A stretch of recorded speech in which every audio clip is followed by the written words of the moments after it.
I've always tried to adapt to whatever the circumstances are. Wrestling in WWE expanded my ability as a wrestler. By the end of my AEW run, I was better mentally at wrestling. How are you adjusting to this new role? It's been interesting because I wasn't anticipating being a commentator. With my neck as bad as it is, the weekly travel has been a lot. Do you consider yourself fully retired? I think I could. How do you feel when they're calling you a rookie to be mentored by The Miz? What you want in WWE is some sort of story. I can't learn wrestling from Miz, but he's going to teach me to be a superstar. You are passionate about wrestling. Yeah. Is that what led you to sign with AEW? Yes. Also the idea of wanting to try something new. Take me to the day you're told you're going to win at WrestleMania 30. WrestleMania 30 was a very difficult time. I had gotten a bad concussion. That whole thing was a blur. How many concussions do you think you've had? 13 documented concussions. Then you went to get this checked out and they said, brain leisure, right? So, well, great to see you. Yeah, good to see you as well. Thank you so much for making this happen. Yep, absolutely. Our last interview, I looked it up, 2013. Oh my goodness. It was the day after you won the championship from Randy Orton at Night of Champions in Detroit. Okay. And I was working at the CBS TV station in Cleveland. Mm-hmm. And you came in and I was like, where's the title? And you're like, oh, I don't even have it yet. Yeah. Remember this? Yeah, I don't. So I remember the Night of Champions match. That's where the referee counted fast and then they took the title away from me the next day. Yeah. This was us on the local news. Yeah. That's amazing. That's so funny. Yeah. How are you adjusting to life now in this new role as on commentary? It's been interesting because I wasn't anticipating being a commentator. So I was at home and then they asked me to come in because Taz was getting shoulder surgery and to come and do, help out a little bit. And so, yeah. So the travel has been difficult for me. That's one of the things I didn't expect because I've traveled my entire adult life, Sure. right? It's no big deal. But with my neck as bad as it is, all of a sudden, you take that, it was almost, it was like 8 or 9 months where I was only traveling maybe once a month. I'd go to the pay-per-views and all that kind of stuff. But yeah, the weekly travel has been a lot and it's just been made sleeping hard and that sort of thing. Is it tough on your neck just sitting on the plane the whole time? Yeah, it's sitting on the plane. It's also just like lugging luggage around, right? So it's like, I typically just have a carry-on in a backpack or whatever it is. But then it's like, being uncomfortable in the chair. I have I've made some adjustments. So I have a cervical pillow now that I travel with me just because and for a while I was just sleeping with one of those hand towels underneath my neck, just so it's not being pushed up or anything like that. But it's impossible. I live on the West Coast, and then I also live like an hour and a half to 2 hours from the airport. So it's like, so it's impossible for all these cross country flights to like stay in good posture the whole time and all that kind of stuff. And then heaven forbid I fall asleep and I do this and then I wake up and I'm like, oh no, I can't feel my hand. And so it's like. Or you do the thing everybody else does on the plane, which is look down at their phone. Oh, I don't do that. Not at all? No, not at all. You're not a phone guy? I avoid screen time as much as possible. So like if we opened up your phone right now, what do you think your screen time would be?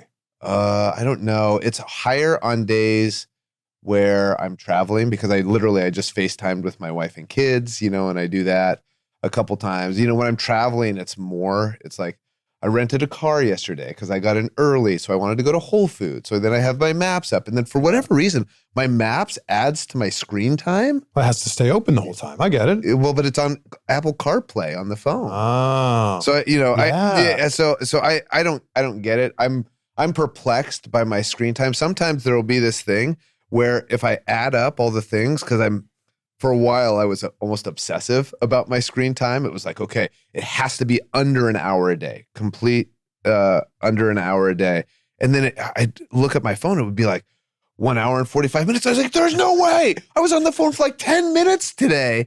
And it was like, there were these times where the phone was just open and it was tracking it as screen time or something. I didn't understand. And it would show it as like a gray area. It would have like bright colors for like, okay, you spent 10 minutes or you spent 3 minutes on your email. You spent this amount of time on Safari. You spent this.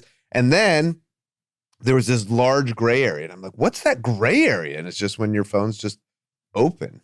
but you're not. And it's counting as screen time. It's counting as screen time. That's not fair. Yeah. But yeah, so I get perplexed by the whole thing, but I try to keep my screen time under an hour a day. I think it's, gosh, I could go into it, but it's like, so right outside where the gym is here, there's some, that tree, I don't think it's the same type of tree, but there's some beautiful trees out there. So I went outside and I walked and all this kind of stuff. It's just like, man, there's so much like world to actually experience that's more than just like on this tiny, I don't mean, how many even inches is that thing? It can't be more than 3 or 4. Yeah. And yeah, I don't know. So it's like, What does preparation look like now on show day, being a performer versus what you're doing on commentary? Oh, it's way different. It's like from a performer perspective, it's like I really just need to know what my match is, what they'd like for a finish, how much time you've got, and then it's like, okay, then you talk with your opponent or whatever it is. Then it's the physical preparation is, I would take 30 to 45 minutes to warm up for a match, especially I learned that from Randy Orton. Randy Orton was the best guy at warming up in WWE. He would do all these things, and like if he had to do something on short notice, he'd get pissed. He's like, I don't have time to do my shoulder routine or whatever. And because just think of how many matches Randy's done. His entire career has been in WWE, and during that time where they're doing tons of live events every year and all that kind of stuff, and so his body's been through a lot, and so he prepared it, and I would see it, and I would be like, I had my own like 10 to 15 minute warm up. But then as I got older, it became much more like, okay, I need 30 to 45 minutes to warm up. So yeah, but now from a commentator perspective, I tend to go around, talk to people about their matches. I tend to be in Tony's office trying to understand what the main story is that we're trying to tell throughout a match or whatever it is. And then, I write a bunch of notes, and this is the thing with most things. You write a bunch of notes. Most of them you don't ever use, right? Yeah. But there have been times where I've sat there and Excalibur asked me a question, and I just go like this. And so I'm not. My brain's working. So there was. Oh my gosh, my first. So I found out I was doing full-time commentary while I was doing a media tour of Australia. I found out. It was like, okay, starting this Wednesday. And I was like, oh no, I have to get from Brisbane, Australia, all the way to Philadelphia, Pennsylvania. And then I have to do commentary and all this kind of stuff. And I was so jet lagged and tired. And there were a couple times during that, Taz and Excalibur, carried the bulk of the thing. There was one time Excalibur asked me a question and I just went like this. I didn't even say, And then Excalibur just goes, well, Taz. So, but I mean, it's been good and fun, and it's commentary is a skill. So it's like it's something that you have to learn. And there's like I've been really lucky and grateful to have like Taz and Excalibur, and then Tony. I asked Tony Schiavone to, like, when he's not busy backstage and he's super busy, if he listens to it and say, can you give me some tips and this sort of thing? Because, it's not something that I'm naturally good at. So, and it must give you such an appreciation. I'm sure you already had this appreciation when you were in the ring, but commentators can really get someone over just by the way they're setting up the story. Yeah. And one of the things, actually, William Regal was always big on this to me, is he said, when you get a chance, go and talk to your commentators about if you have something specific that you want to do, because that was not, it's not, the commentators have so much going on. You don't even realize, Excalibur's out there doing ad reads. He's like, and you would understand, right? Hitting commercial break times. Hitting commercial break time, all this kind of stuff. And then, setting up, okay, we're going backstage to the lovely Renee Paquette and all these sorts of different things. There's so much nuance to it, right? That it's like, okay, you're not going to catch every detail. So if there's a detail that's important to you in your match, then go and tell your commentator about it. But I try to be proactive about it. And especially, when we know the matches ahead of time or whatever, okay, go and talk to a performer. Is there anything that you'd really like me to focus on or whatever it is? And sometimes I can talk about it, and sometimes I can't. I can't. Oh, I can't. That's dangerous and political or whatever it is. Sometimes I can't just because there's no time. You know, some of the more like last week we had, was it last week? Everything runs together for me now. Yes, it was last week.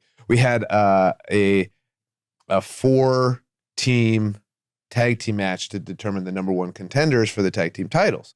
Well, there's so much action, and you're trying to call the action, but also wanting to impart some of this story. And it's such a skill. Like and that's when I go back and I watch things, or because I rewatch Dynamite after I see it to see, okay, how can I get better at this or whatever it is. And then I'll watch like older wrestling, and I'll hear like JR and, some of these, other people, even Gordon Soley, and then how good they are at talking about what's going on in the ring, but also imparting the story and then also doing the things. It's a tough job. When you say that your neck's bothering you now, what specifically is it? So I have degeneration from C1 all the way down to T2. So it's like cervical. Your entire neck. Yeah. So it's like, there's, it's like I'm on the cusp of needing surgery, right? And it's like this weird line. Well, I'd like to avoid surgery as much as possible. Yeah. And so my last neck surgery was really like, I never fully recovered from it, right? In the sense of like getting back the strength gains and the mobility and all that sort of thing. And so I'd really like to avoid it as much as possible, especially because my son is a menace. So it's like I had a broken arm, right? So you have a big cast, right? I'm in a sling. I say, buddy, okay, you can't touch daddy's arm. And he's jumping on my arm and all this kind of stuff. And I'm just like, oh no. If I get neck surgery, there's no like, it's not like you wear a neck brace. It's not like you walk around in a neck brace, but he just doesn't, he's pure boy, sure. Right? And he can't, no matter how many times Brie tells him, and I tell him, but not as forcefully as Brie does. But Brie's like, get off of daddy's neck. And he just can't not do it. It's just like a boy thing. And so like our daughter's super good about it, but he's all boy. So. Are you 6 months, a year from getting neck surgery, or are you just pushing this off as far as you can? I mean, I'd like to never get neck surgery, so yeah, I mean, I'm just I was actually doing really well until I started traveling more. And then it's really gone downhill. I had these weird, they're not even weird. I wouldn't even say it's weird. I had these delusions about like, okay, maybe I could get back and do a little bit of wrestling or whatever it is.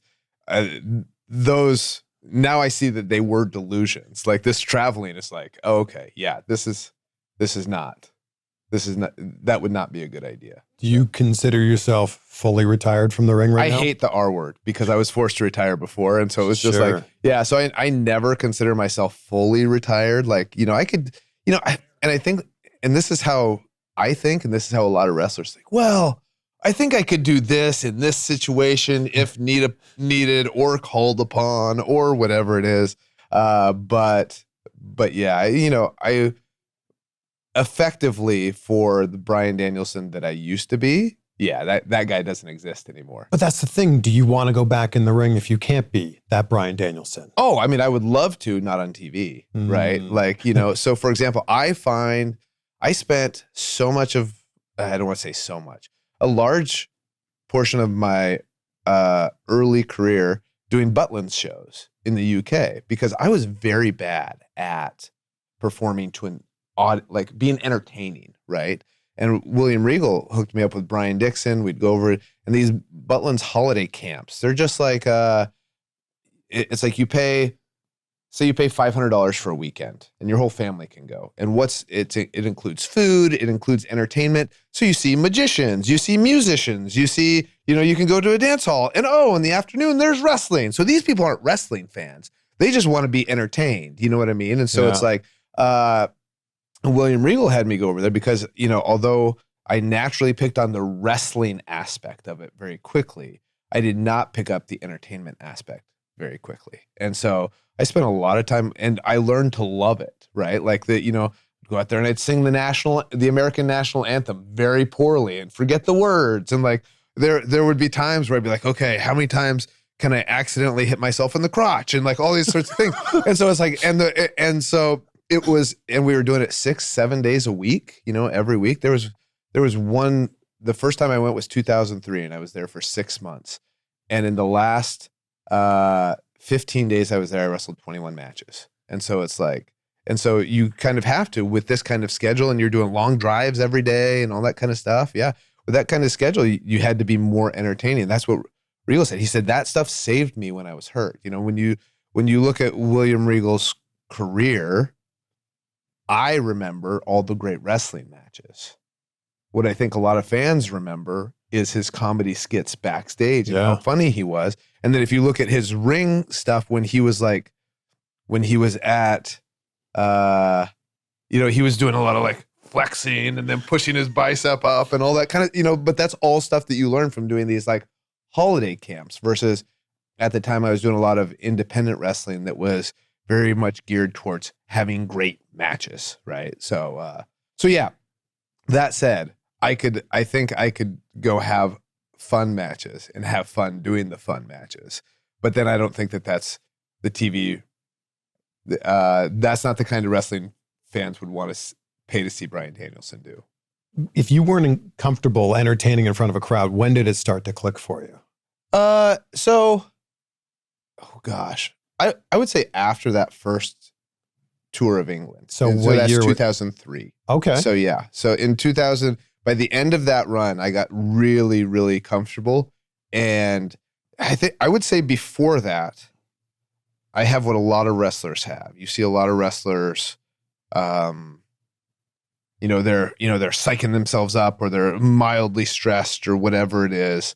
And they'd go out there and they wrestle like that. Right.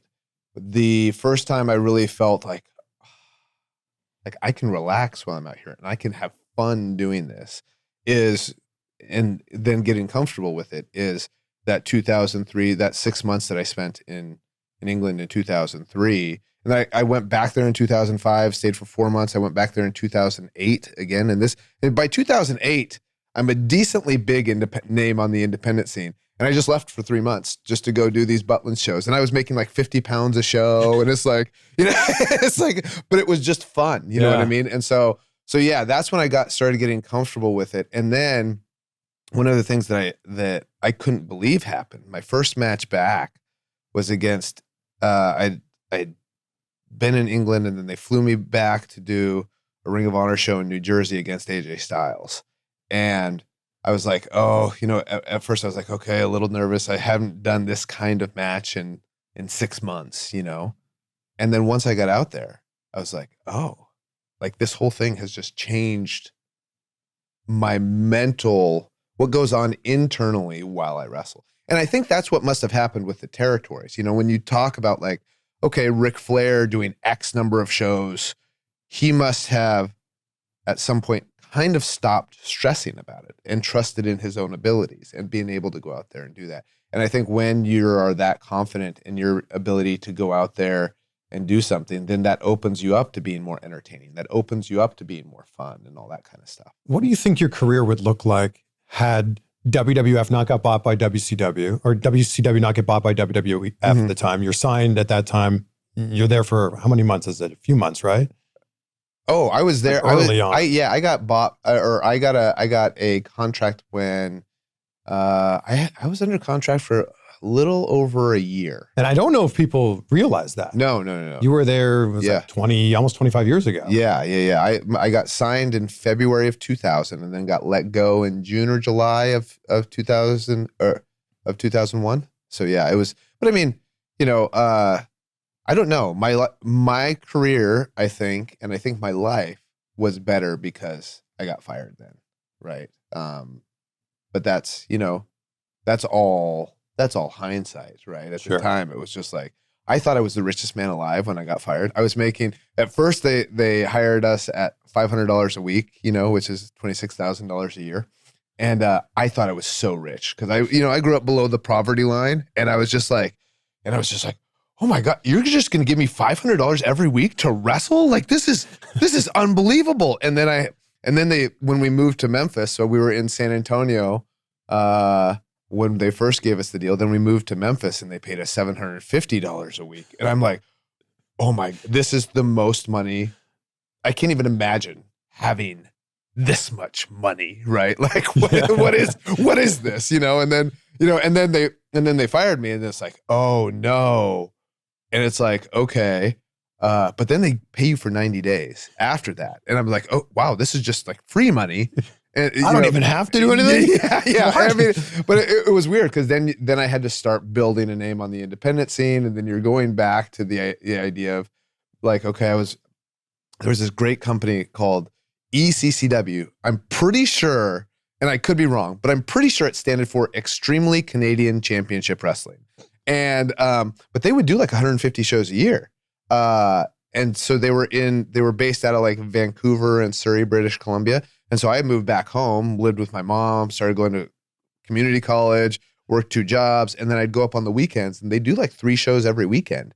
And so I'd go up and I'd do those shows, and they'd pay me $75 Canadian, which at the time was like $45 American, and it did not include my gas money. So by the time I paid, I was barely breaking even or whatever it is. But the time making $750 a week allowed me to have that kind of savings. Sure, you were rich. Yeah, I was rich. Yeah. So yeah, it was, it wasn't a bad gig. I'm such a big believer in like, if this thing doesn't happen, then that thing can't happen. And if that thing doesn't happen, then all of these other things don't happen. Mm-hmm.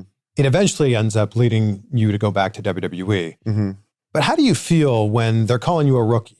After, you've been doing your thing for 10 years, you're a rookie, and now you have to be mentored by The Miz. Oh, I thought it was great, right?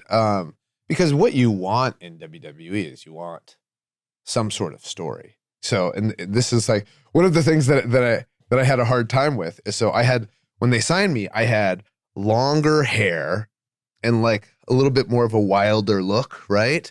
And I liked that look. And but they said, okay, you're gonna do this thing with The Miz. You're going to be a rookie. So I really, without anybody asking me to, and maybe that's one of the things that I should have, hey, how much are we going to play into it? And the reality is they didn't put much thought into that show at all, right? So it was like, and now that looking back on it, it's like, oh, that was like, their main priority was they'd film SmackDown on Tuesdays. Their main priority was SmackDown. And then they just threw NXT together, before that.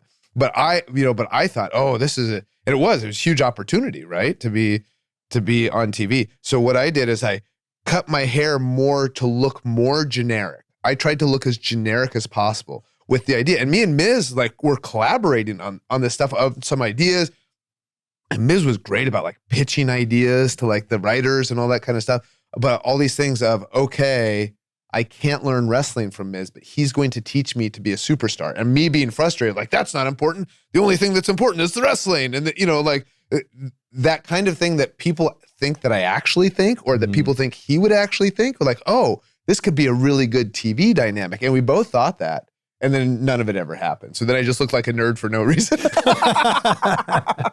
not to say that I'm not a nerd. I'm just saying that, I went out of my way to look less, That explains it. Yeah. That explains the look. Yeah. A quick time out from this episode. I had a friend recently who was a victim of identity theft, and what a mess that was getting everything sorted out. Awful.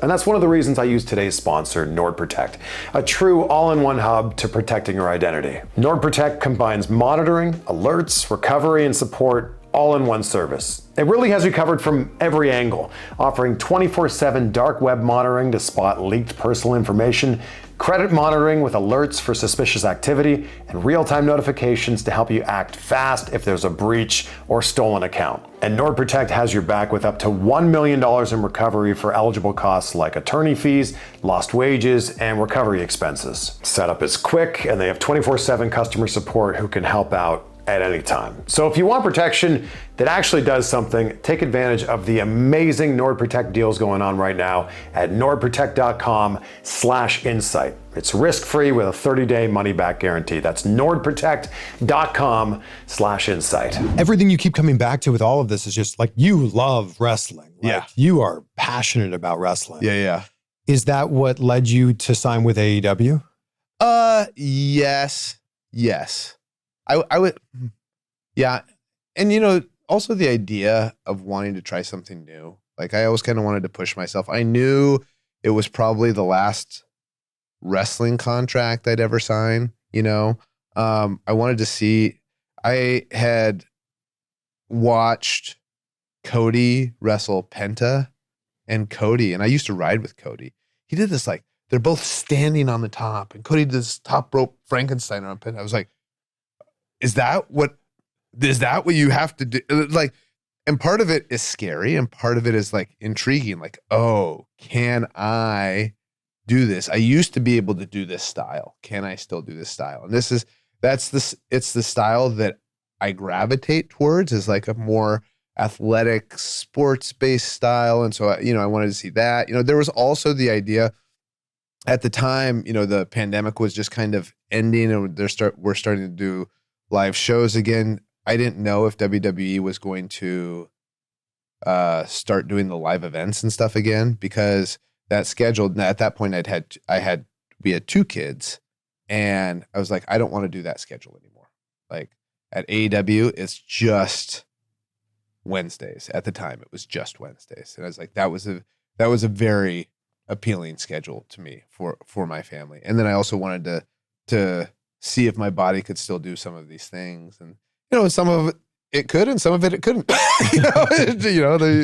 You learn that the hard way. So. What do you think the biggest difference between the American Dragon and Daniel Bryan are?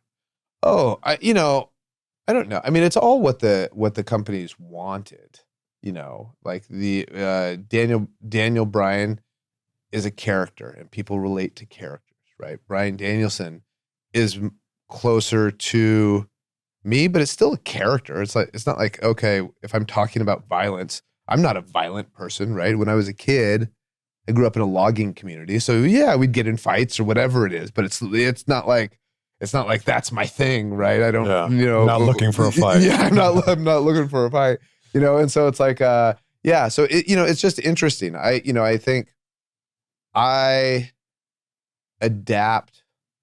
I've always tried to adapt to whatever the circumstances are of the promotion that I'm working for. So like, if I worked for Ring of Honor, I would wrestle in a way that not necessarily Gabe Sapolsky wanted me to in this. It was more of like, okay, this is how I see this audience, and this is how I see them liking things. When I wrestled for WWE, nobody told me how to wrestle specifically.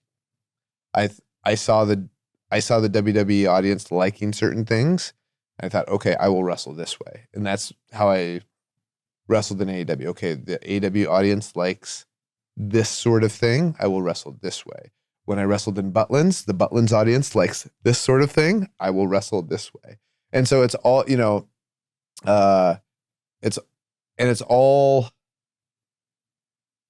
all expands, right? It's all an expansion of your abilities whenever you're trying to do these things. Like, wrestling in WWE expanded my ability as a wrestler, right? Wrestling in AEW, I think mentally, from a mental standpoint of putting together wrestling, by the end of my AEW run, I thought I was better mentally at wrestling than I'd ever been. But that's a culmination of AEW. It's a culmination of things I learned in WWE. It's a culmination of things I learned in Ring of Honor. It's a culmination of things I learned in Butlins, right? Yeah. It's like, it's all of those things. So, do you have a greater appreciation for this most recent run because you were told you wouldn't be able to do it again? Yes. I mean, once I came back from retirement, when I came back in 2018, it was really weird. Shawn Michaels told us, because I was trained by Shawn Michaels, So he told the whole class, he said, the day that you stop being nervous before you go out there is the day that you need to retire, right? And when I came back from being forced to retire, I thought that first match I'd be nervous, and I wasn't. I was just happy. And I never really got nervous before a match again. There was one match that I was nervous for, and that was the match I had with Okada at Forbidden Door in 2023. And the only reason why I was nervous is because it was a 5-hour show. We were on last, and we had to follow Kenny Omega and Will Ospreay. And it was just like, I had watched that match, and I was like, oh no. And then there's still 2 more matches, and then me and Okada have to go out there. I was like, oh. And then I was just like stressed, and I was like, oh. But it was like, but that's the only time I remember being nervous before a match. There was a really fun match I had with Matt Menard. I was sick as a dog, right? I was in the trainer's room. They hadn't announced me having a match, and most of the time, at the time, Tony Khan announced all the matches for Dynamite. So I just assumed I wasn't wrestling that night. But I was thankful because I was sick as a dog. Yeah. And I was in the trainer's room, and they were doing whatever to me. And Tony comes in, and he's like, hey, Brian, do you want to wrestle? And normally my answer would be, hell yes, right? And I just like, no, not really. And he goes, oh, okay. Well, I mean, I had a match idea. And I was like, oh, what is it? I can do it. No, you don't need to. And it became this thing. Now I'm telling him, like, well, you should if this is better for the show, put me in there. Anyways, we ended up going out there and doing this match. And Matt Menard hadn't wrestled. He hadn't wrestled any matches in 6 months. He hadn't done a singles match in over 2 years. And so he's a little bit stressed out. I'm sick as a dog. And still, I wasn't nervous at all. And when I went out there, I had so much fun. And I talk about this match to everybody who will listen whenever I'm in front of Matt Menard, because he was so worried about getting tired in the match. And then he got super exhausted. But then he's still in the middle of commercial break. Like one of the things that's most tiring when you're wrestling, and people don't understand this, is like the yelling, right? If you're physically exhausted and then you're yelling. So I told him in the commercial break, I said, okay, relax a little bit. Just take a breather. No, that's my time. That's my time. Just like, oh gosh. And me and his partner, Angelo Parker, his name is Jeff. I love Jeff. He's great. We were just dying after the match. We were just, and we've given him an endless amount of crap for that. so yeah. But yeah, wrestling is fun. And like, if you let down the barriers of worry and how's this going to go and all this kind of stuff, you can go out there and it's just, I mean, it's super unique. I mean, it's like, I've done commercials, right? I did a 5-hour energy commercial. The WWE said, hey, we'd like you to do a 5-hour energy thing. I'd say, oh, I'd prefer not to. And they're like, nope, you're doing it. I was like, prefer not to. Yeah, well, I mean, I don't know anything about 5-hour energy, but I'm just like, that's not my thing, right? And so, I'd prefer not to. Oh, well, you're doing it anyways. Okay, here we go. And so, and it's not like they still paid me extra for it. So it's not like, whatever. I don't want to say anything negative, right, about that kind of stuff. But gosh, now I've lost my train of thought. Where were we? You're saying wrestling is fun. Oh, wrestling. Yeah. Wrestling is fun. And you just have to, a lot of people get so caught up before they go out there in like expectations or or there's all this weight of fan expectation, or what's the social media response going to be, or whatever it is. And it's just like, you go out there and you are wrestling. Sometimes, hey, I've wrestled in front of probably 20 people, right? And that's hard. But once you get to like 150, 200 people, you've reached escape velocity where there's energy in the room, right? So there's energy, even in front of 150 people, there's energy in the room. And with 1,000 people, there's energy in the room. With 3,000 people, there's energy in the room. With there's 10,000 people, there's energy in the room. And it's unlike anything else. You're doing a live performance that is somewhat impromptu in front of lots of people. And that energy, and like, it's just unlike anything else. And it's hard to get that once you stop doing it. When did you really start to feel that Yes was getting over?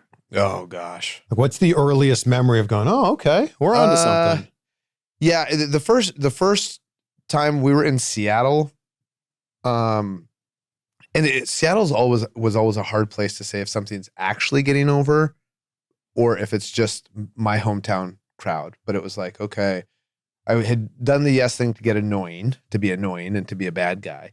And, but we go to Seattle and they had me do, during the commercial break, they had me do the thing where it's like, I actually hate Seattle, like whatever it is. And people boo. But then when I came out there, they still cheered. It didn't matter. But that was the first time where there were large parts of the audience chanting Yes. Right.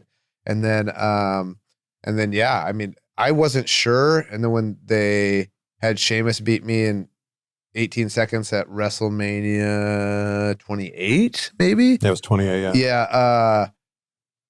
Yeah. And the fans were just yesing like crazy when I went out there. You could tell that they were bummed when I walked when the match was so short that I walked to the back, and the great Khali of all people was like, man, that was fucking bullshit. And I was like, oh, Khali, I didn't know you cared. Thank you. But then like the next night, it's like, oh, okay, well, night after Raw, there was lots of people, yes, but it just kept going. And yeah, I mean, that was kind of when after a couple months after that, and it was still happening, I was like, oh, okay, this is going to be here for a bit. Did they tell you at WrestleMania 28, it needs to be really quick? Did they say less than 30 seconds, less than a minute, needs to be 18 seconds? I mean, what they said is it's one move.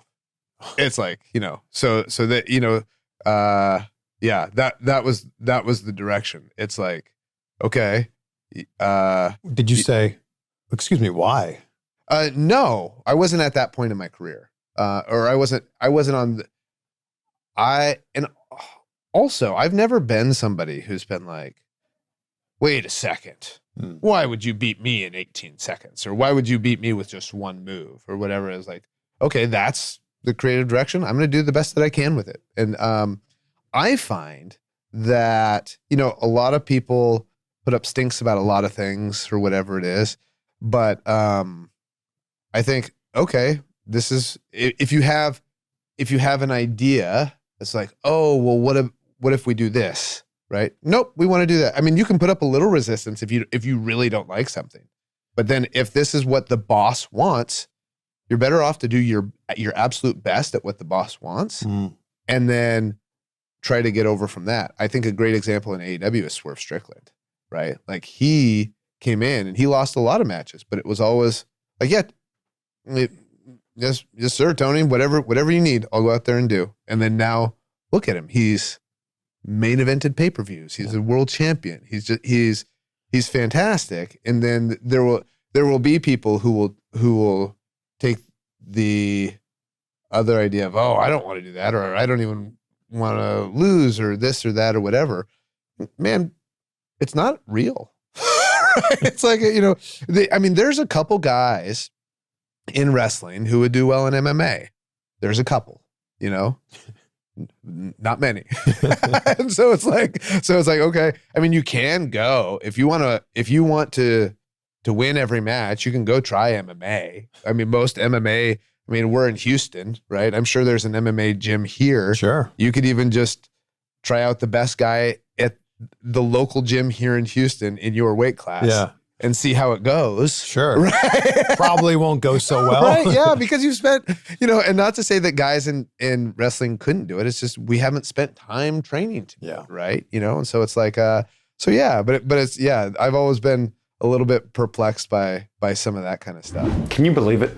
Only one date left until John Cena retires. December 13th, Saturday night's main event. And if you're looking for tickets, SeatGeek has got you covered. Huge shout out to them for sponsoring this episode. With over 28 million downloads, SeatGeek is the #1 rated ticketing app. There are more than 70,000 events listed on SeatGeek, including concerts, WWE, sports, festivals, and more. And check this out right here. What does that say in the middle of the screen there? John Cena's final match. There's the tickets that are available. The great thing about SeatGeek is they've got your back. Every seat, as you can see, is rated on a scale of 1 to 10, so you know if you're getting a good deal or not. Look for those green dots. Green means good.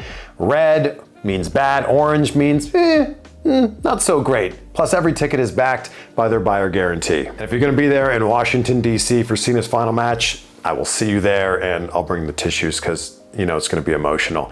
And I've got a code for you if you want to grab those tickets. 10% off your next set of tickets with the code CVV2025. That's 10% off any tickets with that code CVV2025. Just click the link down below to download the app, and that code will automatically be applied so you can use it to buy those tickets or tickets for any event that you want.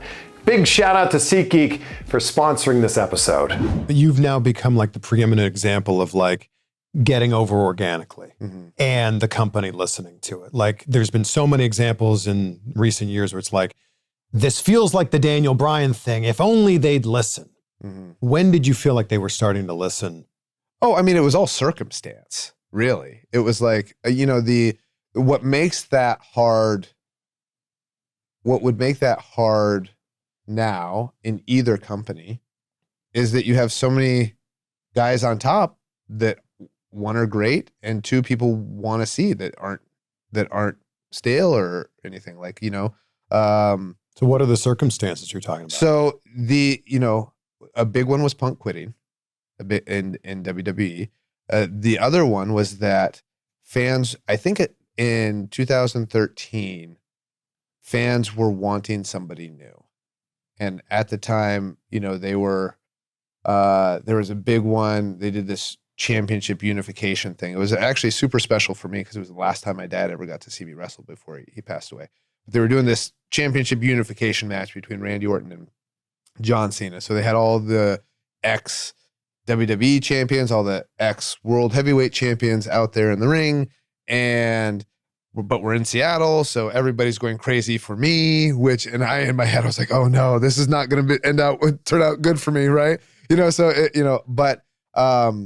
But we had seen a long time of John Cena against Randy Orton and, the same guys on top for a long time. And you could just feel the crowd, like I could feel it. The crowd wants somebody new. Well, the crowd hijacked that segment. Yeah. Triple H is trying to talk. Yes. And they're chanting, Daniel Bryan. Yeah. But even in the sense of like, but then when Batista won that Royal Rumble, I feel bad for Batista because I mean, he worked hard to come back and all that kind of stuff. You do that with Batista now, he gets a great reaction. Really? Any other year. Yeah. But it was just, and it wasn't necessary. I don't think it was necessarily me. It was, okay, the crowd had gotten behind a Dolph Ziggler. The crowd had gotten behind a Kofi Kingston, and they get up to a certain level. And then they were, during that era, it was like, okay, then they would always kind of be pushed back down or whatever it is. And I think fans were starting to get upset by it. And I mean, even Punk, right? Me and Punk had wrestled a match on a pay-per-view. It must have been 2012 for the title, and it was for the title. We were in the middle of the show, and the main event was John Laurinaitis and John Cena, right? You know what I mean? I think the fans were ready for something new or whatever it is. And so, I mean, that's just time and place. And I mean, there's a lot of my career that's been like that. So it's like, so yeah, I mean, I'm of the firm belief that you could have I was in a very fortunate position even winning the title. I wasn't even supposed to be there today. I think it's Clerks. Do you remember that movie? I wasn't even supposed to be there today. When I first won the thing that led to me yesing was I had won the Money in the Bank. And the only reason I won the Money in the Bank is because they had two Money in the Banks. They had one for Raw and one for SmackDown. They knew for sure they wanted Alberto Del Rio to win the Raw one. On the SmackDown one, they thought they wanted Wade Barrett, Cody Rhodes, or me. On the day of the show, they all decided it was me because they didn't want a bad guy to win the Money in the Bank on the SmackDown side because they had a bad guy winning it on the Raw side. But the most important thing was the Alberto Del Rio thing. And so, but then they gave me the Money in the Bank. And they're like, oh no, now Daniel Bryan has the Money in the Bank. And we don't necessarily, nobody at that point had cashed in and lost. And so, we did a couple things with it for a couple of weeks, and then I was off TV for like 6 weeks or whatever it is. Like, oh, then they inserted me in a story with Big Show and Mark Henry, which got me on TV or whatever it is, but it was great. It put me in a story. But then Mark Henry got hurt. This was at the TLC pay-per-view in 2011. Mark Henry gets hurt. I wasn't scheduled to be at the pay-per-view. I had a Walmart signing that same day in Baltimore with Kelly and came over to the building because Brie was there, and I think Brie had a match on the show. And so I was there, and then Vince found out that I was there, and then Daniel Bryan's here. And then it's like, because I had been involved in this thing with Mark Henry and Big Show. Okay, well then and Mark Henry's hurt, so they had to do like a real smoke and mirrors type chair match, and then Mark gets mad at Big Show, and then just because I happened to be there, it's like, it'll be shocking that Daniel Bryan comes in and cashes in on Big Show. So even that was just like, it was just a circumstance. If I hadn't been booked, if Walmart hadn't asked to have 2 WWE wrestlers sign on that particular day, that whole thing would have never happened. Wow. And Vince's direction to me was, go out there and celebrate like you just won the Super Bowl. And so that's how the Yes thing happened. And then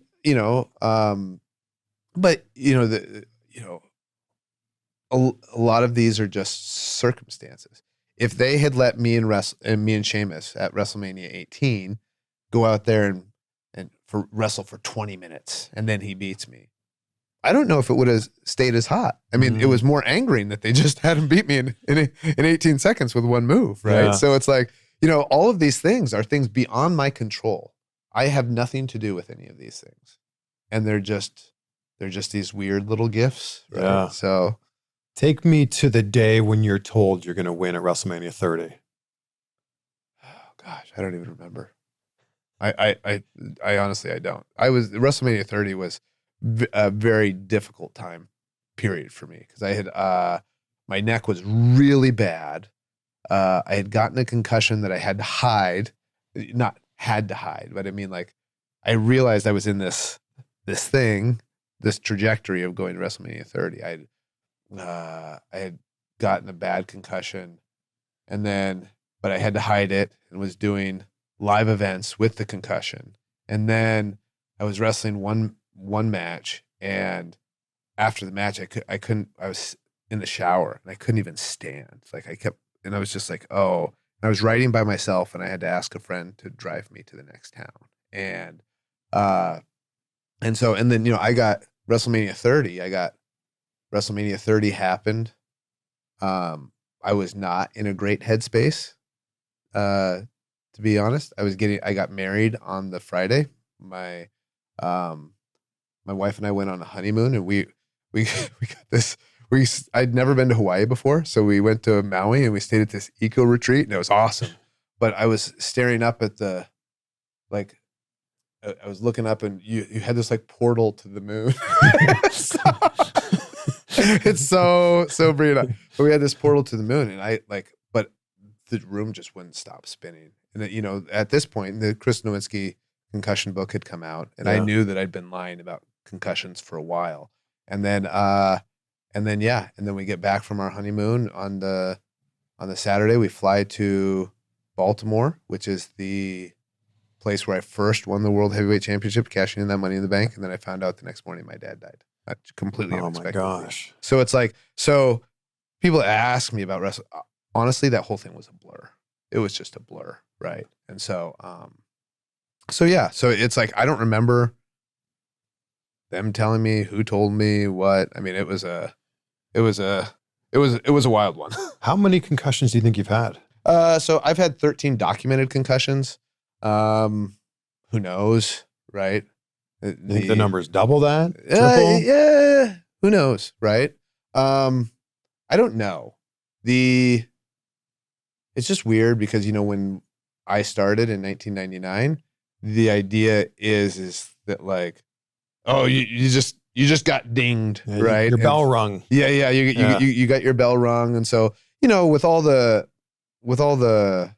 stuff that they've discovered about concussions since then, yeah, I mean, it's probably too many. I would say it's probably too many. So did you have an inkling in 2016 that maybe you'd had too many concussions? Yeah. So what had happened is I'd had some post-concussion seizures that I never told WWE about.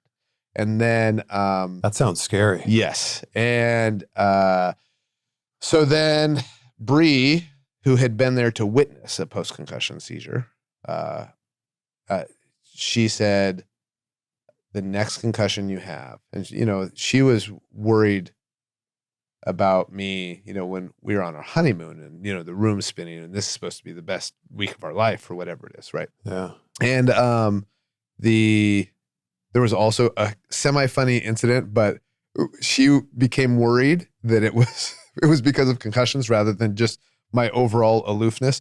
We were in Maui and we had rented a car and we were doing the, I forget what it's called, but it's like, doesn't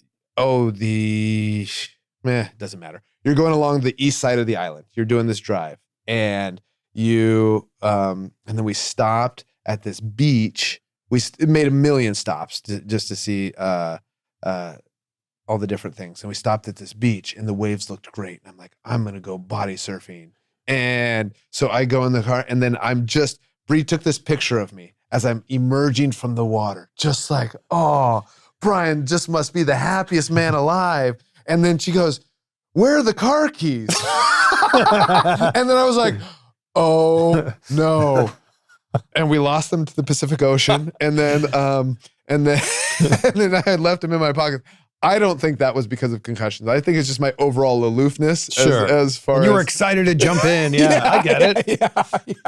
So, but after that, and then I had neck surgery and I was gone for 9 months.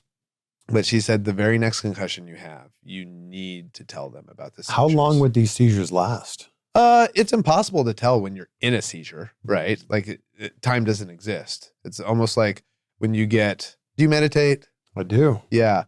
So it's like when you get really deep into meditation, sometimes like I've got my timer set.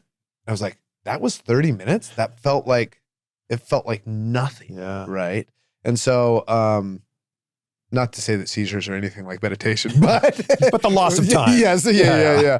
The contraction and expansion of time. And so yeah, it's hard to say. I mean, I would guess, if I had to guess, like the one that Brie witnessed was, if you had to ask her, it felt like forever, but was probably a minute, maybe 2 minutes. That still sounds terrifying. Yeah. It's a weird experience. You're just kind of like, yeah. So then you went to get this checked out and they said, yeah, it was a brain lesion, right? No. So what had happened is I told the doctor, I went to a neurologist in Phoenix, Arizona, and, thinking in my head, and this is how, naive I am.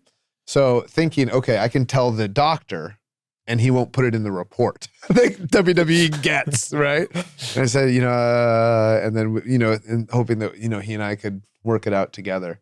And then WWE is like, you what? And it's like, so anyways, all of that to say, then it was like, it wasn't just the seizures. It was the fact that I had been lying to them for years. Like that's a trust thing, right? And this is,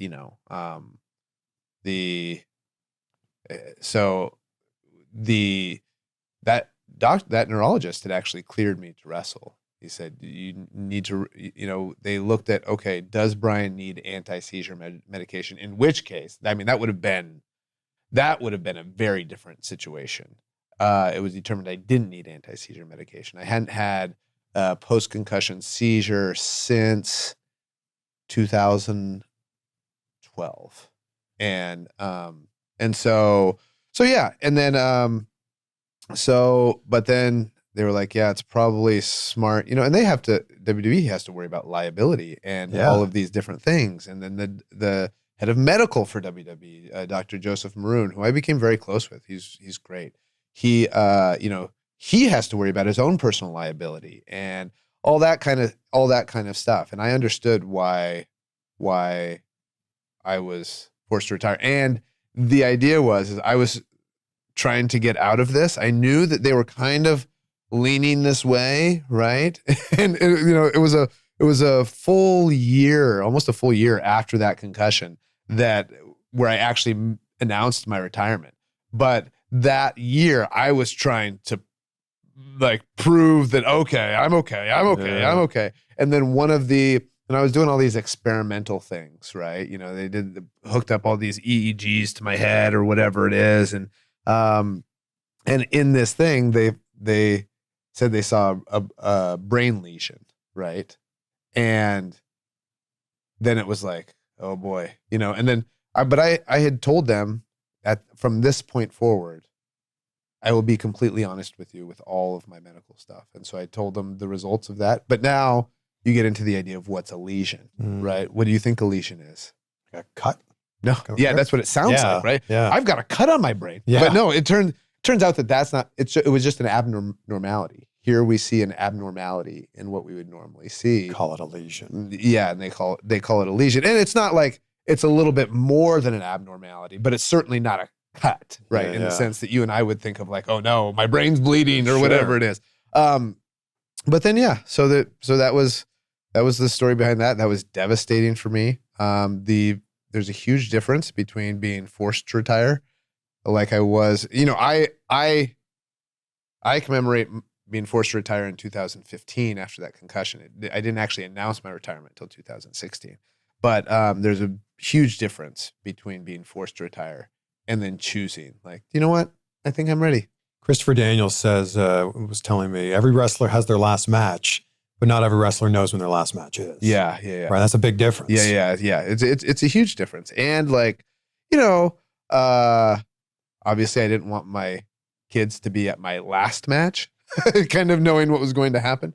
But a couple months before my last match, they got to be there at Wembley at All In. That was by far my favorite moment of my career, just because of my kids at an age where they'll remember it, or at least my daughter will. We don't know about my son, but my daughter still talks about it, right? And so my son still talks about it, but his memory is going to be a little foggy. So that whole match, like curtain to curtain, is just beautiful. Like, what an amazing entrance. And the crowd there singing along to the final countdown. Then an incredible match, culminated by you winning the AEW championship. Then the music hits again, and your family comes in the ring. It was perfect. Yeah, and I envision, from a fan's perspective, that's what WrestleMania 30 feels like too, right? My perspective from that was very, very different, right? That's interesting. And so it's like, so yeah, it's very, it's the idea of being able to, for just one moment in time, being cool to your kids is like, it goes a long way, right? I'm with you. I'm in a similar boat. I'm a few years behind you. I've got an older daughter and a younger son. Yeah. 2.5 and 10 months right now. Oh my gosh. You're in it. Oh, we're in it. We are in it. Yeah. So I can't even imagine a few years from now, my kids actually understanding what I do for a living. Yeah. Especially in front of 50,000 people, right, whatever that was. Yeah. So it's super cool. But I mean, it's like, but it's also really interesting and sobering. Like, I love wrestling, right? The wrestling and reading are really the only two forms of entertainment I partake in. Right? Like, I don't watch... You don't watch movies? I don't shows? watch TV shows. I don't go on social media. Like, and I think of all of these things as like entertainment. I've even recently stopped listening to music. Completely? Mostly completely. I mean, I can't eliminate it completely. Like, you drive the kids to school, they want to play K-pop Demon Hunters album or whatever, and it's just like, oh my gosh, those songs will get stuck in your head. It's crazy. But what I find is that there's too many inputs in this world, right? In the sense of like, okay, too many things going into your brain. And for me, I want time to kind of observe, and I want time to think for myself, and I don't want any of these things to change the way I think, right? And so yeah, but all of that to say, at the end of the day, wrestling is entertainment, right? And so it's like this in a world filled with entertainment. Yeah. And so how much importance do you place on entertainment in your life? And, as a society, we place a huge importance on entertainment and distraction, right? And so it's like, so I'm trying to, I care deeply about wrestling just because, you have this connection to something, but I never want to push it as being something that's, okay, you have to, people will say this to me, you have to watch this show. Like, why? It's great. Lots of things are great. Yeah. I love doing the 5 whys, right? Uh-huh. So you got to watch the show. Why? Yeah. Because it's great. Why? Yeah. Well, because this, and this. Well, why does that make it great? And I think it's interesting because it boils down to like, what are you really talking about here? Right. Yeah. Did it change your perception of the world? Right. So that's, if one of the things I like wrestling for wrestling's sake, right? Like I am obsessed with the in-ring aspect of wrestling. I am really fascinated by the story aspect of wrestling and the continuity aspect of wrestling. And then like, okay, how is wrestling changing in response to society? I would love to see, some more characters that reflect the age that we're in now, right? And how do you do that? I mean, I have some ideas, but I mean, but all of that said, it's like, it's because this medium, this very specific medium is something that I'm very interested in. And I think I'm of the opinion that live wrestling, if you go to a live wrestling match, anybody who isn't even a wrestling fan can go to a live wrestling match and have a great time. Yeah. Right. And especially when there's great wrestling, right? And like other people are super into it and all that kind of stuff. But to devote, you would know this as now a father of 2 and being really deep in it right now. Yeah. But in me, even though my kids are a little bit older and I'm not as deep in it as that, it's like, okay, who's going to devote 4 hours a week to watch professional wrestling? Who is going to, if you consume WWE programming as well, then that's now you're looking at 9 hours of TV a week. If you watch Ring of Honor, now you're 10 hours. If you want to enjoy New Japan, if you want to enjoy CMLL and like all this kind of stuff, that's a career. It's literally every day. yeah. And so it's like, okay, and I don't consume that much wrestling, right? I mostly watch AEW. I sometimes look at wrestling from the past, and then when I hear about great things in CMLL and New Japan, because they're our partners, I watch them. I think CMLL is amazing, right? It's so much fun. But it's like even me as somebody who loves professional wrestling, there's only so much time you can spend to it, and so but there's also this giant life to be lived, right, as far as being able to do things. So we'll get back to the conversation in just a second. This episode is brought to you by Blue Chew. Blue Chew is the upgrade button for your life in the bedroom. Chewable tablets that deliver stronger, harder, longer lasting erections without the hoops. No waiting rooms, no pharmacy lines, just a quick online visit. And once approved by a licensed medical provider, Blue Chew sends the chews straight to your door. Guys, if you've been thinking about it, now is the time to try Blue Chew with your first month free. Just sign up at BlueChew.com. Blue Chew tablets are made in the USA and prepared and shipped directly to your door. The best part, it's all done online. That means no visits to the doctor's office, no awkward conversations, and no waiting in line at the pharmacy. Discover your options at BlueChew.com, and we've got a special deal for you because you're watching right now. Try your first month of Blue Chew for free when you use the promo code CVV. Just pay $5 for shipping. That's promo code CVV. Visit BlueChew.com for more details and important safety information. And a big thank you to Blue Chew for sponsoring this episode. You love wrestling. It's abundantly clear you are passionate about wrestling. What are you feeling during that Talking Smack segment when The Miz is saying those things to you, some of which you may perceive to be true in that moment? Oh, so this is I've said it before, but nobody picks up on it. It's fine. So he was very frustrated. He was the Intercontinental Champion. I was very frustrated. I was GM and I was trying to get cleared and they weren't clearing me. And I wanted my release. If they weren't going to clear me, I wanted my release to go work for it. New Japan was super hot at the time. Like, oh boy, the stuff I could do there. So we came up with the idea of we were just going to, and we didn't talk to anybody about it. It was just me and him. And we had talked about, hey, is it okay if I say this? Hey, is it okay if I say that? Like, yeah, let's do it. And then at the end, I was going to punch him, like legit punch him. Not as hard as I could, but hard enough to where it's like, okay, that's a real punch. These guys are unhappy with each other. Thinking either, okay, this is going to force their hand a little bit. This is either they see it and it's great and oh my gosh, Bryan, or they're going to be like, we can't have people punching each other at work. Bryan, you're fired. Which wouldn't be, it would have been at that point the third time. So I'm fine. But Miz was so great. I thought, and I just had this realization while he was doing his thing. I was like, I should just walk off, let him have, you have these things. I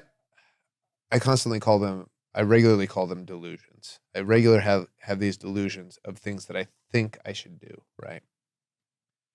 And while he was just going off, he was just on fire. And it came, I was like, his frustration at the time was they were not doing anything with him as Intercontinental Champion. And he works really, really hard. Yeah. And I was just like, this is me just trying to come back to wrestling. Did Renee know? What's that? No. Neither did Maurice. And so nobody knew. And so then it was just kind of a momentary decision in the moment. The right thing to do, instead of taking his heat away and punching him, felt like to walk away. Mm-hmm. And because nobody knew, even though me and Miz afterwards were like, that was great. And you could see the like relief on Maurice's face as far as like, but so I had to go to, I think I did something at NXT the next day and everybody was looking at me weird, like, oh, I can't believe Bryan just walked away and like didn't, whatever it was. It was kind of weird. And I was like, oh, dude, none of these people know that. Oh, okay, whatever. I'm not worried about what other people think. Yeah.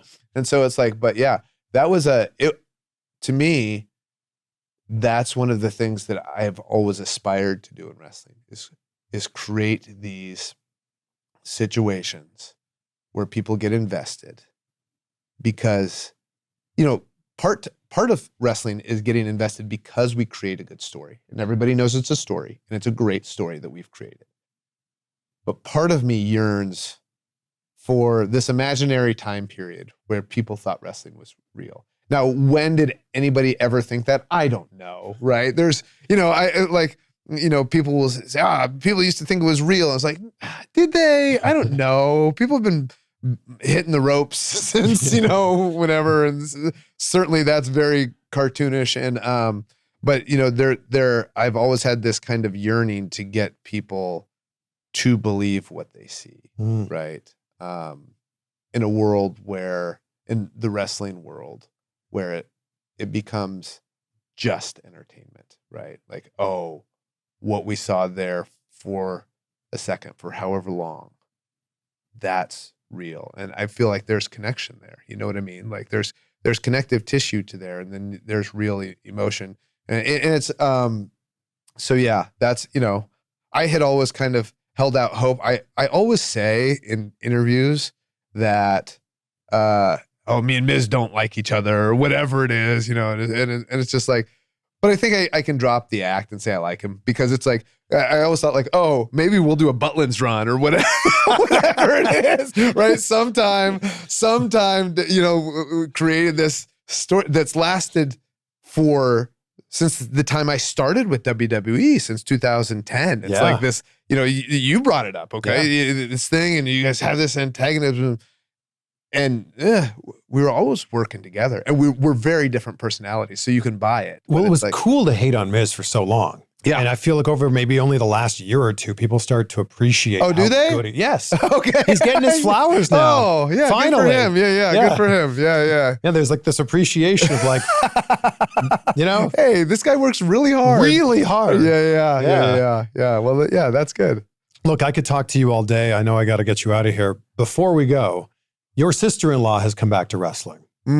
Where does Brie sit on this? Do you think Brie would ever come back? Yeah, only in certain contexts, right? She doesn't want to come back and do like a singles run or anything like that. If she comes back, she would want to do it with Nicole. And so yeah, but I think there's something in her too that, and I can appreciate this, because our kids see her as just a mom, as if that isn't the hardest job in the world. 160 hours a week. Yeah. As if that isn't the hardest job in the world.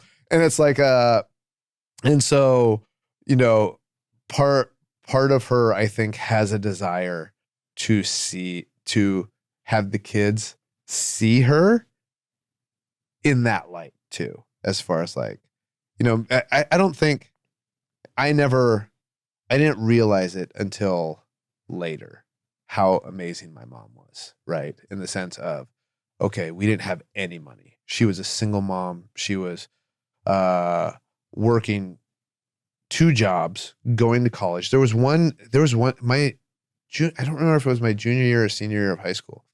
She was going on a walk with a friend, and she just collapsed from exhaustion. She had to be taken to the hospital, to the emergency room. And she was somebody who we probably needed food stamps, but we lived in a small town. She was ashamed. She didn't want to go to the grocery store and pay with food stamps, all these sorts of things. She ended up, my mom is also an inspiration to me. She went to college, got her master's degree in psychology, ended up working with underprivileged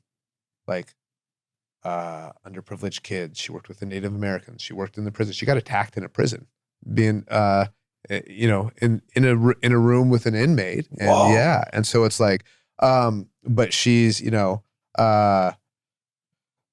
and you think about that, and you think of like, okay, I grew up knowing I was loved, right? Which is like, okay, Brie and I can fail at everything else in this life, but if we let our kids know that they're loved. But all of that to say, I don't think I don't understand how my mom did it now. I'm in amazement, right? Because financially, we're doing okay. We didn't have any of the financial stressors that my mom had. And she still made a lot of time for us. And like I said, made us know that we were loved. And so it's like Brie is like this whole mom thing. One day our kids will realize what a great mom she is, right? But it's fun to see when they don't appreciate it, right? So it's like I was FaceTiming her and the kids this morning, and then just our son being as wild as he is, and then our daughter, and part of me, but you never say that as a parent. You never say, do you realize how much I'm I'm doing for you, right? That's the interesting thing is like you think that what goes on in your house is what goes on in everybody's house. Yeah. Like this is just normal. This is the only experience you have as a kid. Right. Yeah. But when I think of that, so I was thinking of saying that to my kids this morning. I was saying, like, do you guys know how much your mom is doing for you right now? I mean, daddy's over 1,000 miles away. But then we have this thing in our house, and it says something like something about, the sun never asks. The sun gives us all this light and all this energy and all this stuff, and it never asks for anything in return, right? That's the love that you give to others, right? Mm-hmm. The idea. So that's kind of the idea. So then in those moments where I'm like, you guys need to like at least say thank you to mom, at least this, that, or whatever, ever. And then I think of the son, and I'm just like, oh well, they're kids. They'll appreciate it one day. Yeah, big time. Yeah. Speaking of which, I might. Oh God, no, Adam's right there. I'm not going to do it. What? I'm going to buy the sun. What do you mean? What? What do you mean? What? You're going to buy the sun? I'm. Not only am I going to. What if I bought this? What if I've already bought the sun? The sun in the sky. Yeah. You purchased it. I purchased it. How much was it? $5. Okay. But I laid claim to it. I think of these things all the time. When now, yes, this is what I want. Every interview, I want one time to look over at Adam Hopkins, who's our PR guy, him to go, oh God. I was talking to some kids. I went into San Antonio school a couple weeks ago, and then I started talking to them a little bit. I was, about the different species of humans that existed at different periods. Okay, yeah. I'm with you. Yeah. But I read the book Sapiens. Yes. Okay, great. Yes. And then, so now I've really started wondering about this whole, when you think about the Louisiana Purchase and stuff, and it's like, oh, okay, we bought this from the French and everything west of the Mississippi. Wait, you what? You just, and where I really think about it is oil. Like who's selling? Who gives you the right? I mean, it's taken millions of years, like for dinosaurs to go down into coal, and then that turns into oil, and then you're just purchasing it like you have $1 billion. So you go, oh, here's my $1 billion of, which is kind of imaginary anyways. Now they're just like little digits in some computer screen, and now, so if they can do that, I'm going to buy the sun, and then all these people with solar panels, they're all going to have to give me a pretty penny. And then everybody with a plant are going to have to pay me as well. And so, yeah, all of these things. So you own the sun. I own the sun. Okay. I'm laying claim to it. I have actually been to the sun. I went and claimed it. Sounds hot. Put a flag. Yep, it was. Put a the flag. Ball of gas. How can you put a flag in it? You think it's a ball of gas. Oh. Right. Oh, there was nothing else to that sentence. No, I mean, yeah, you think it's a ball of gas. Wouldn't the flag burn up? That's assuming that it's hot. Yeah. So, one of the interesting things is, oh yeah, you can cut this out from the whole thing. No, this is staying in for sure. Yeah. So if you put glass in, if you put glass around anything, and then you shine a light in it, what happens? It's the concentration. It's like a light beam. It's the light. Yeah. It's not the heat from the flashlight. So, in theory, if our atmosphere, and I'm not saying I believe this, just to put this straight, but you could make the argument that it's the light and not the heat of the sun that warms planet Earth. And I think that's actually might be the case because space is cold, from what I'm told. I've heard this. Yes. I feel like this needs to be a completely different podcast. Yeah. I mean, I should not be doing wrestling podcasts. I should be doing pseudoscience podcasts. You should do like a Neil deGrasse Tyson podcast? No, he's too real science. Okay. I need Pseudoscience. I need some real good pseudoscience. Like that's my sweet spot. You get too science and they're gonna call me out on my crap. but you get me in that sweet spot of somebody who knows, like, okay, I kind of know about gravity, but I don't understand the gravity when it comes to interplanetary motion and all that kind of stuff. That's my sweet spot. If you are familiar with some of that stuff, but you don't really know what you're talking about, if you've read one Neil deGrasse Tyson book, but you haven't read anything else, you haven't read another science book in the last 15 years, that's my sweet spot. That's my target audience. Yeah. And then maybe I'll just, all those, if I start a podcast, it would be that. It would be all pseudoscientific stuff that could be like, oh, that's something. It's not nothing, but it's like, but anybody who took a real look at it would be like, that's a crock of shit. Bryan Science. Yeah. I mean, I don't know. It doesn't, because I would like it to last longer than my lifetime. I mean, it will. We are perpetuating lots of pseudoscience, which I love. And that's true. Yes. You open up any social media app, you're like, well, I don't know if that's true. Right. And then you see more of it. Yeah. Oh boy. We should talk. Adam, should we talk about social media? I think Elon Musk has said, it's like, okay, we're, free speech, right?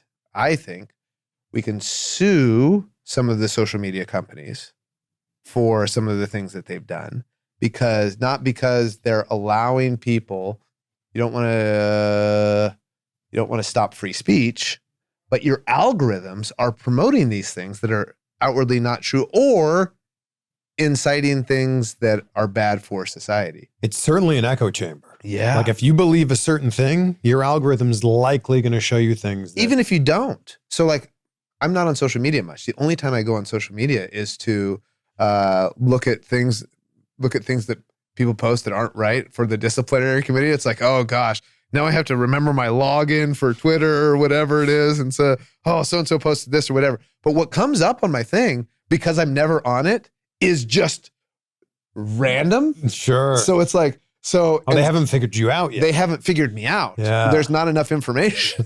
So it's like, so the algorithm for me is all these different things, just hoping that I'll stay on, right? And it's just like, oh, which one of these things is he going? Which button of yours? Which button of mine can they press? Yeah. And the reality is what happens, and this is why I hate whenever I have to go on it, is because it does get interesting, right? You go on it and it's like, oh, people.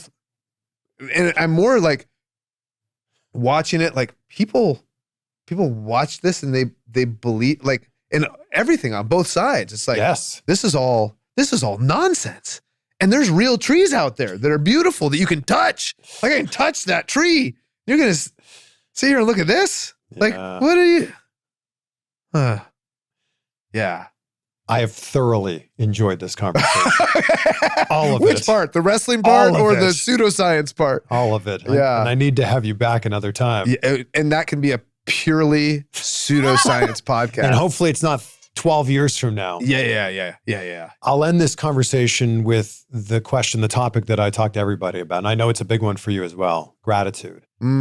It's something that I practice every day in my life. I wake up, say out loud 3 things I'm grateful for. It's something I do with my wife and we also do with our kids.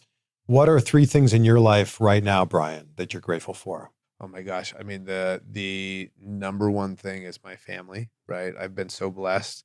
I've been so blessed to be loved, right? And I can't, I think when you really, it's really apparent, like you said, when you grow up in a household where you feel loved and you know that you not feel loved, you know you're loved, you feel it, everything. You don't realize that not everybody gets that. And so, so the number one thing that I'm grateful for is the love that I have for my family and the love that I get from my family. And that, that includes not just my wife and my kids, but that's like my mom, my sister, I mean, my mother-in-law, like all those sorts of things. Just to be surrounded by love is such an incredible blessing. I am today, because I do the gratitude practice daily. I typically do it at night, but this morning I thought for sure the trees outside this hotel, I am grateful for those trees, and I'm grateful for this experience right now, in the sense of I think connecting with humans we need to do more of, right? So it's like I don't, when I do podcasts and stuff, I'm not necessarily, I don't care who watches it, right? It's hard for me to even ascertain what happens through those lenses, but I do feel like oftentimes we connect as humans when we get these conversations, right? It's one of the rare times when the phones are away. Yeah. And you're right here. You're present. Yeah. For an hour or more. Yeah. And so, I mean, what a blessing that is just to be like, okay, neither of us, and I mean, even just the circumstances of us being here, neither of us live in Houston. Yeah. And here we are in this, pretty amazing city or in that sort of thing. And just talking about wrestling and not wrestling and and what a blessing it is, and how grateful I am to, like, okay, sometimes people interview me and they have to talk about what I want to talk about. Like, if I just want to bring up pseudoscience or social media, guess what? Like, hey, how grateful am I for that? Because how many times do people have to, they're in an interview for some sort of job and they have to talk about what the other person wants to talk about. Yeah. Like, or you have to explain yourself to people. Like, I didn't have to come in here and justify to you, like, okay, you should interview me because of this, this, and this. You know what I mean? Yeah. I don't have to do anything. How great is that? What an amazing thing that is. What an amazing thing. Adam got me a coffee, right? Yes. Gratitude. How was it? It was not good. So but it's not Adam's fault. So I don't like coffee. But you might, did you drink coffee before kids? I've never drank coffee. Oh, I might have a slightly unhealthy addiction to energy drinks, though. So that's what happened to me, because I hate coffee. So when we had our daughter, I got addicted to Celsius. Okay. So I was drinking, delicious. Yeah. At one point I was drinking 3 Celsius a day, and I was like 600 milligrams of caffeine. Yeah, that's a lot. Whoa. Yeah. And so I was like, okay, I have to stop, and I'm just getting straight on cold brew. I do cold brew because you can just get it down faster, right? But because I don't like coffee, my basement is Starbucks. Anything worse than Starbucks is unpalatable. This is worse than Starbucks. But I still appreciate that Adam went and got it for me. Very kind. Yeah, very kind. Well, I appreciate this conversation. Yeah. Congratulations on an incredible career, and congrats on the new position you have. Yeah, thank you. Commentary. Yeah, I'm hoping to get out of it. You don't want to do it anymore? No. I love commentary. Oh. I do. I'd like to do less travel. It's just hard. Sure. So, but that said, I'm even grateful for the commentary, because I'm learning a new skill and I'm working with great people that I love. Like, I love going to work, right? Like, it's getting to work and getting home from work is the hard part. That's a blessing. Yeah, to be able to enjoy what you do. Yeah. I mean, like, I haven't had a real job. Here's another blessing. Here's another thing to be grateful for. I haven't had a real job since 2001, when I worked at a video store / tanning salon called. What kind of combination is that? Do you know what the name of the place was? I can't wait. Video tonight, tan today. Aberdeen, Washington. I don't think it exists anymore. I mean, a lot of. Yeah, both of those things people really aren't doing so much anymore, right? Yeah. I'd have to go clean the tanning beds and then return the VHS movies to the. What was the big rental in 2001? Oh, who even? I mean, that, my memory for some things is really good. My memory for, like, because I've never been a big TV watcher, movie watcher, or whatever. It was just a job, right? So it's just like, I would say Spaceballs, but I think that's from the 80s. Right. Well, thank you again. Yeah. You're welcome.